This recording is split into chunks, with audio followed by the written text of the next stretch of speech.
High court ಮುಖ್ಯ ನ್ಯಾಯಮೂರ್ತಿ ಸೂರ್ಯಕಾಂತ್ ಅವರ ಹೇಳಿಕೆಗೆ ವಿರೋಧವಾಗಿ ಆರಂಭವಾದ ಕಾಕ್ರೋಚ್ ಜನತಾ ಪಾರ್ಟಿ ಸಾಮಾಜಿಕ ಜಾಲತಾಣದಲ್ಲಿ ಭಾರೀ ಸದ್ದು ಮಾಡುತ್ತಿದ್ದು, ಇನ್ಸ್ಟಾಗ್ರಾಂನಲ್ಲಿ ಕೇಂದ್ರದ ಆಡಳಿತಾರೂಢ ಬಿಜೆಪಿಯನ್ನೇ ಹಿಂದಿಕ್ಕಿದೆ. ರಾಜಕೀಯ ಸಂವಹನ ತಜ್ಞ ಅಭಿಜಿತ್ ದೀಪ್ಕೆ ಅವರು ಮೇ 16ರಂದು ಎಕ್ಸ್ ಖಾತೆಯಲ್ಲಿ ಸಿಜೆಪಿ ಹೆಸರಲ್ಲಿ ಅಣಕು ಗೂಗಲ್ ಫಾರ್ಮ್ ಅನ್ನು ಆರಂಭಿಸಿದ್ರು. ಇದೀಗ ಇನ್ಸ್ಟಾಗ್ರಾಂನಲ್ಲಿ ಬಿಜೆಪಿ ಕಾಂಗ್ರೆಸ್ ಹಿಂಬಾಲಕರನ್ನ ಹಿಂದಿಕ್ಕಿದ್ದ ಸಿಜೆಪಿ 4 ದಿನದಲ್ಲಿ 14 ಮಿಲಿಯನ್ ಹಿಂಬಾಲಕರನ್ನ ಗಳಿಸಿದೆ. ಕಾಕ್ರೋಚ್ ಜನತಾ ಪಾರ್ಟಿಗೆ ಹಲವು ನಾಯಕರಿಂದಲೂ ಬೆಂಬಲ ಸಿಕ್ಕಿದೆ. ನಿರುದ್ಯೋಗಿಗಳು ಯುವಕರ ಪಕ್ಷವೆಂದು ಸಿಜೆಪಿ ಹೇಳಿಕೊಂಡಿದೆ.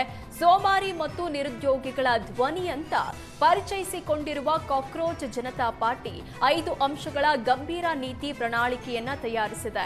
ಅದರ ಪ್ರಮುಖ ಬೇಡಿಕೆ ರಾಷ್ಟ್ರೀಯ ಪರೀಕ್ಷಾ ವ್ಯವಸ್ಥೆಯ ಸಂಪೂರ್ಣ ಸುಧಾರಣೆ.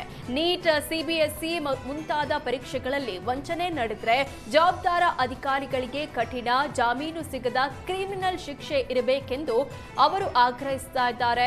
ಇದೀಗ ಹೊಸ ಅಲೆ ಎಬ್ಬಿಸಿದ್ದ ಸಿಜೆಪಿ ಖಾತೆಗೆ ನಿರ್ಬಂಧ ಹೇರಲಾಗಿದೆ.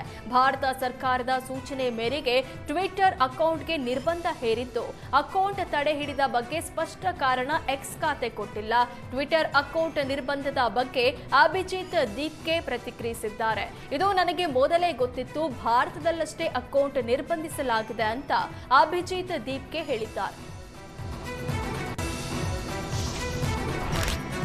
ಕಾಕ್ರೋಚ್ ಜನತಾ ಪಾರ್ಟಿ ಚಳವಳಿ ದೇಶದಲ್ಲಿ ಸಂಚಲನ ಸೃಷ್ಟಿಸಿದೆ. ಈ ಬಗ್ಗೆ ಸಚಿವ ಸಂತೋಷ್ ಲಾಡ್ ಕೂಡ ಮೆಚ್ಚುಗೆ ವ್ಯಕ್ತಪಡಿಸಿದ್ದಾರೆ. ಕಾಕ್ರೋಚ್ ಪಾರ್ಟಿ ಮೂವ್ಮೆಂಟ್ ಬಹಳ ಖುಷಿ ಕೊಟ್ಟಿದೆ.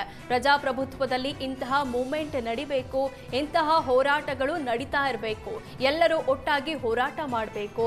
ನಾನು ಆ ಪಾರ್ಟಿಗೆ ಶುಭ ಕೋರ್ತೇನೆ ಅಂತ ಹೇಳಿದ್ರು.